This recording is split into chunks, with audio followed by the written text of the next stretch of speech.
मी गीतांजली विशाल Bhoir from Palghar. हा माझा भाऊ आहे आणि त्याला 2 महिने अगोदर पॅरेलिसचा हे आलेला, पॅरेलिस झालेलं पूर्ण लेफ्ट साईडला। तर लेफ्ट साईड पूर्ण पॅरेलिस होती, म्हणजे पूर्ण हात आणि पाय पण हे होता आणि तोंड पण, त्याला बोलता पण नाही येत। आम्ही अमित शाह सरांशी कॉन्टॅक्ट करून त्यांना क्रिटिकल हॉस्पिटल अंधेरी इथे आम्ही ॲडमिट केला। तिथे 15 दिवस ॲडमिट होता भाऊ।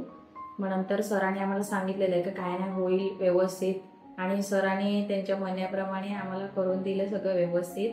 आणि आता तुम्ही बघू शकता का तो कसा व्यवस्थित झालेला आहे आणि तो आता स्वतःचा हात वगैरे पण उचलतो। पहिला तो अजिबात स्वतःचा हात वगैरे पण उचलत नव्हता आणि असं बोलत पण नव्हता, बोलायचा ते पण आम्हाला कळायचं नाही। आता तो व्यवस्थित बोलतो वगैरे। तर तुम्हाला असं कोणाला काही प्रॉब्लेम असेल तर तुम्ही अमित शाह सरांच्याकडे ट्रीटमेंट करा, तुम्हाला नक्कीच फरक पडेल आणि तुमचा काही प्रॉब्लेम असेल तर सॉल्व्ह होईल। थँक्यू।